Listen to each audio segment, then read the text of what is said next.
हो गया है स्कूल के लिए तैयार और गिरीशा पड़ी हुई सोई रही है अब तक। मितांश हो गया तैयार और मैं चल रही हूँ मितांश को लेके स्कूल में। आज है मंडे क्योंकि मितांश का स्कूल शुरू हो गया और कई दिन की छुट्टी मिली थी वो पूरी हो गई।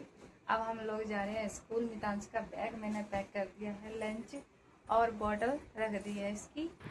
गुड मॉर्निंग दोस्तों, कैसे हो आप सब? उम्मीद करती हूँ आप सब अच्छे होंगे, जाओगे मस्त होंगे और आप भी हमारी तरह अपनी दुनिया में मस्त होंगे और हम भी अच्छे हैं, हैप्पी हैं। फिलहाल यहाँ पे बच्चों का सुबह का मॉर्निंग का स्कूल है जो बच्चों को ड्रॉप करना पड़ता है। और पता है गाइस, सबसे मज़े की बात यह है हमारा टाइम भी ऐसा ही कुछ था। हम क्या करते थे, पहले खुद स्कूल जाते थे, अब हमारी ड्यूटी बच्चों को छोड़ने के लिए लग जाती है सुबह सुबह। ये जिम्मेदारी तो मेरी पूरी हो गई है। फिलहाल मैं घर आ गई हूँ और बहुत ज़्यादा थकान हो गई है सीढ़ियों से ऊपर आने में, तो थोड़ा मैं यहाँ पे आराम डेली ही करती हूँ क्योंकि एक तो सांस थोड़ा बढ़ने लग जाता है, थकान हो जाती है। लेकिन यहाँ पे खास मेरी जिम्मेदारी पूरी नहीं होती है। अभी तो मेरी जिम्मेदारी है गिरीशा को जगाने के लिए, वो भी तो स्कूल जाना है। हमारा सुबह सुबह का काम बहुत ज़्यादा मस्त रहता है। सुबह सुबह उठो। अब मैंने गिरीशा को तैयार किया है, इसको तैयार करके इसको नाश्ता करा रही हूँ क्योंकि थोड़ा नाश्ता कराना चाहिए बच्चों को ताकि चक्कर ना आए। बाजी भर शिकायत मिलती है स्कूल में, बच्चे खाली पेट जाते हैं तो उनको ना चक्कर आ जाते हैं खाली पेट। इसलिए गाइस, आप भी अपने दोस्तों को कुछ ना कुछ खिला के सुबह को भेजना। मॉर्निंग में बच्चों को थोड़ा हेल्दी मत देना, थोड़ा अच्छा देना। और फिर हम गिरीशा को लेके निकल लेते थे स्कूल के लिए क्योंकि इसका स्कूल घना दूर नहीं है। ये तो मेरी गुड़िया रानी पैदल ही चली जाती है। और देखिए दोस्तों, मैं एक बार ही ब्रेक लेती हूँ क्योंकि वो 8 बजे लेती हूँ। उसके बाद में तो मेरा हो जाता है घर की खुशियाँ समेटने का काम। समेटती मैं कैसे हूँ, बने रहना मेरे ब्लॉग में और देखना फुल वाच तक मैं कैसे अपने घर की खुशियाँ समेटती हूँ और डेली कैसे मैं संभाल के रखती हूँ। तो चलिए गाइस, फिर मैंने लगाई यहाँ पे झाड़ू क्योंकि झाड़ू लगाने से क्या होता है, घर में शांति और बिल्कुल धन की वृद्धि होती है। इसलिए मैं सुबह सुबह झाड़ू लगाती हूँ ताकि लक्ष्मी जल्दी जल्दी आ जाए। और घर को साफ सुथरा करने के लिए पोछा लगाना भी बहुत ज़रूरी होता है, तो इसलिए मैं पोछे का भी बहुत ज़्यादा ध्यान रखती हूँ क्योंकि हम नीचे बैठ के भी खाना खा लेते हैं ताकि डस्ट ना मिले। फिर यही होता है, किरकिरे पैर हो जाते हैं, इसलिए कोई मज़ा नहीं आता क्योंकि जब तक हम अपना फेस ना धो दे तब तक हमारा मुंह नहीं चमकता। इसलिए मैं भी रूम को बिल्कुल चमका के रखती हूँ ताकि आने वाला भी वाह वाह करते रह जाए। खैर, ये तो बच्चों की और घर की साफ सफाई का मैटर था जो मैंने कि यहाँ पे चमका दिया था। फिलहाल बारी आ जाती है मेरी खुद की नहाने की, चौपड़ने की, तो मैं उसके लिए अपनी इस्त्री करती हूँ अपने कपड़ों पे क्योंकि उनको भी तो चमकाना होता है, तभी तो जाके खुद चमकते हैं। फिर मैं लग जाती हूँ प्रेस करने। मुझे बिना प्रेस के कपड़े बिल्कुल भी अच्छे नहीं लगते हैं, तो इसलिए मैं डेली अपने कपड़ों पे प्रेस जरूरी करती हूँ, चाहे वह पुराने। ये क्या बात हुई, हमारे घर में सब नाली सब ड्यूटी चले गए और लड्डू जी ऐसे ही बैठे हुए हैं। फिर मैंने इनको उतारा, थाली में बिठाए, लोटा पानी का लेके मैं आई। मैं इनको एक लोटा पानी से ही नहलाऊंगी ताकि ये ठंड से बचे रहे। फिर मैंने इनका नाइट सूट उतारा और इनकी चड्डी में ही मैंने इनको नहलाना शुरू कर दिया। थोड़ा थोड़ा मैंने पानी डाला, इनकी आंखें मत थी और अच्छे से मैंने इनको स्नान करा दिया। स्नान कराने से मैंने इनको टॉवल से भी हम ऐसे ही इनको अच्छे से कपड़े पहनाते हैं ताकि मैं अपने बच्चों को पिराती हूँ। मेरे लड्डू गोपाल जी ने पिंक कलर की ड्रेस पहनी और मैंने इनका मेकअप किया। मेकअप के लिए मैंने इनके गले में अच्छी सी येलो कलर की चैन डाली और इनको बिठा दिया सजा धजा के। अभी रुको, ये थोड़ी ना है, अभी तो मुझे इनका नाश्ता कराना है। उससे पहले मैं लग गई थी पाठ पूजा में क्योंकि ये काम भी बहुत ज़रूरी है। सबसे पहले मैंने कान्हा को नहला के बिठा दिया था, फिर मैं लग गई थी जोत बत्ती में क्योंकि जोत बत्ती के बिना मेरे दिन की शुरुआत नहीं होती है, तो इसलिए मैं पाठ पूजा डेली करती हूँ। सारे भगवानों को मैंने तिलक किया, लड्डू का भी मैंने तिलक किया और गालों पे लगा दी हल्दी। तिलक लगाने के बाद में मैंने एक एक करके सारे भगवानों को भी मैंने हल्दी का तिलक लगाया क्योंकि तिलक लगाने से क्या होता है, अपने मन को भी खुशी मिलती है और हमारी पाठ पूजा संपन्न होती है। तो इसलिए उनको लगाने के बाद में मैंने खुद को भी तिलक लगाया। फिर मैंने इनको चावल और चीनी का भी भोग लगाया। मेरी पूजा यहाँ पे हो गई थी और चीनी चढ़ाने के बाद मैंने लड्डू को खाना खिलाया, सुबह सुबह नाश्ता कराया। दूध में भिगो के मैंने इनको मीठे परोठे खिलाए।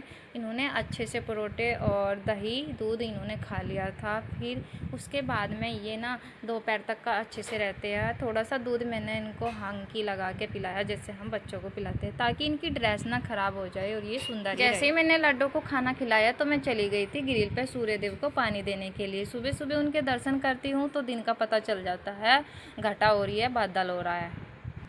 जैसे ही मेरी घर की पूजा हुई तो मैंने सोचा मंदिर भी तो जाना है। मंदिर के लिए लिया मैंने सामान जो मैं डेली ले जाती हूँ अपना मंदिर में।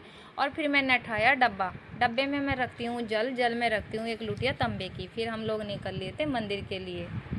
मंदिर में हमने प्रवेश किया और देखा सब भक्त लगे हुए थे पाठ पूजा करने के लिए, क्योंकि मंदिर में अंदर शिवालय में भी भीड़ लग रही थी। सबने पूजा करी, हमने चढ़ाया लोटे तक जल चढ़ाने के बाद शिवलिंग पे मंदिर से आने के बाद में मेरी किचन में ऐसे ही पड़ी हुई थी जैसे कि हम खाना खा के कहीं भाग गए हो। आके मैंने किचन की साफ़ सफाई करी और सारे बर्तन मैंने लगा दिए थे टोकरे में। अब देखिए, अब मैं फटाफट से मैंने जैसे किचन साफ़ करी और घनी सुथरी हो गई थी मेरी किचन, एकदम चमकदार। फिर कपड़े भी फैलाने ज़रूरी थे, मैंने सोचा घर में ही डाल दूँ अंदर रस्सी पर मैंने फटाफट से कपड़े डाले। कपड़े हो रहे थे बहुत ज़्यादा, क्योंकि सब ने दो पहन रखे थे, इसलिए घने सारे कपड़े हो गए थे। दो तार पे कपड़े आए, एक पे आए बच्चों के और 2 पे आए बड़ों के, इसलिए दुपट्टा भी और चुन्नी भी मैंने लगा दी थी साइड में। फिर मैं चल रही थी गिरीशा को लेने स्कूल से, क्योंकि 12:30 बज गए थे। 12:30 बजे मेरी बेटी आती है, अगर थोड़ा भी मैं लेट हो जाती हूँ तो रोने लग जाती है खड़ी होके स्कूल में। उसकी मैडम भी पूछती है तो यही बताती है मम्मा आज हो गई लेट। तो जैसे मैं स्कूल पहुंची तो मेरी गुड़िया रानी बाहर निकल के आ गई। सॉरी गिरीशा, आपने हैंकी कहाँ पे पॉकेट में डाल रखी है? गिरीशा बहुत उस्ताद है आज, इसकी कैप और मैं छाता नहीं लेके आई हूँ तो जल्दी में निकल आई थी। गिरीशा आप भाग रही है। हर्षिका सैंडल पहन के आई थी आपके जैसे, शेम आ गई है, भाग के चल रही है ऊपर। अब बज गए हैं 2 बजे मेरा बेटा आता है स्कूल से। उसको लेने के लिए मुझे 5 या 10 मिनट पहले निकलना पड़ता है। और लू इतनी तेज़ चल रही थी बहुत ज़्यादा, इसलिए फेस मैंने कवर किया ताकि जल ना जाए। और बहुत ज़्यादा फिर गर्मी लगती है, जलन होती है फेस पे। और मितांश हेलो करो, राधे हम जा रहे हैं अब घर, धूप हो गए बहुत, ठीक है।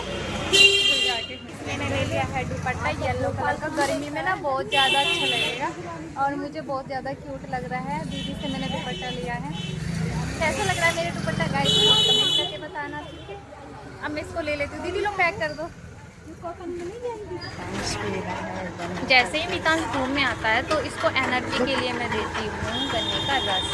और गन्ने का रस भी ना डेली बनाते हैं, इसको देख के ना बनाने लग जाते हैं। और मितांश लग जाएगा गन्ने का रस पी रहा है, क्योंकि गर्मी में गन्ने का रस अच्छा रहता है, थोड़ा ठंडा होता है तो बच्चे को नुकसान नहीं देता है, बीमारियों से बचा के रखता है, इसलिए मेरा बच्चा डेली पीता है। घर आके हमने थोड़ा आराम किया, फिर मैं लग गई थी दूध को उछालने, क्योंकि इसकी तैयारी हो रही थी दूध जमाने के लिए। दूध आज हमारा घर से आया था, मेरी मम्मी ने भेजा था मीनाक्षी के हाथ से। फिर मैंने इसको गर्म करा, 2 बर्तन लिए, एक लिया जमाने के लिए, दूसरा लिया उछालने के लिए ताकि ठंडा हो जाए। एक पैकेट में दही लाई 10 रुपये की, वो मैंने डाली क्योंकि उससे ना थोड़ा खट्टा हो जाएगा और अच्छी दही जम जाएगी। फिर डिब्बे में मैंने सारा दूध डाल दिया था और दही डाल दी थी, इसकी तैयारी होगी थी बढ़िया जमाने के लिए। पैक करा, लेके गई किचन में, आटे की डोली में मैंने रख दिया था बंद करके ताकि बढ़िया डालिए जम जाए। शाम के बज गए थे 7 तो दही जम गई थी मेरी। तो उसके लिए मैंने लिया बेसन की मैंने गूंदी तोड़ी। गूंदी तोड़ने के लिए मैंने घर का ही बेसन यूज किया और बढ़िया मतलब गूंदी टूट गई थी। बूंदी के लिए झड़नी ली, चम्मच ली और चाय छाननी ली। चाय छाननी से मैंने बाहर निकाली, झड़नी से मैंने दी तोड़। रायते की तैयारी बिल्कुल बढ़िया हो गई थी। घर पे बूंदी तोड़ो तो बहुत ज़्यादा टेस्टी और नरम रहती है बूंदी, तो कोई बात नहीं, रायता हो गया था बढ़िया तैयार। छोंक के लिए लिया मैंने जीरा मैंने भुना, फिर भून के मैंने थोड़ा मस के उसको डाल देता रायते में। रायते के साथ में बनाई गरम गरम रोटी और सबको दी मैंने घाल के मेल। रोटी भी बहुत गोल गोल आ रही थी, सोहनी लग रही थी देखने में। गाइस, अगर आपको मेरा ब्लॉग अच्छा लगा है और रायते की थाली अच्छी लगी है तो प्लीज़ कमेंट करना, ज़्यादा से ज़्यादा शेयर करना और बने रहना मेरे ब्लॉग के साथ में। फिर मिलते हैं नेक्स्ट ब्लॉग में, तब तक के लिए राधे राधे, जय श्री कृष्ण, श्री शिवाय नमस्तुभ्यम।